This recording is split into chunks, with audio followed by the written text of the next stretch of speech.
Welcome to the Banker Lamp. Please enjoy the video. In this video, I will show how to open Gemini in Xiaomi. First, let's ensure your Xiaomi device is ready. Make sure your phone is running Android version 10 or a newer operating system for the best experience. Also, a strong internet connection, ideally Wi-Fi, is crucial for a smooth download. Finally, double-check that you have at least 100 megabytes of free storage on your device before proceeding. These initial steps will set you up for success. Now, let's get the Gemini app onto your Xiaomi device. Start by opening the Google Play Store, which you can usually find on your home screen or in your app drawer.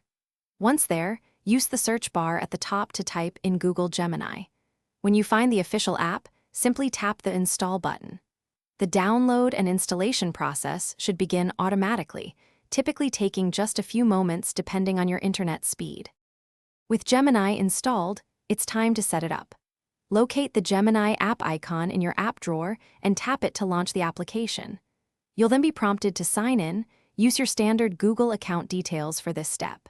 The app will also ask for certain permissions, like access to your microphone, which are essential for its functionality. Please grant these permissions to ensure Gemini works correctly on your Xiaomi device. You're all set to start using Gemini on your Xiaomi phone. To interact, you have two main options. You can tap the microphone icon and speak your questions or commands directly to Gemini. Alternatively, if you prefer typing, simply use the text box provided. Feel free to explore its many features, whether you want to set a quick reminder, get a weather update, or ask for information on almost any topic. Enjoy your new AI assistant. Thanks for watching. If this was helpful, leave a like and consider subscribing. See you next time.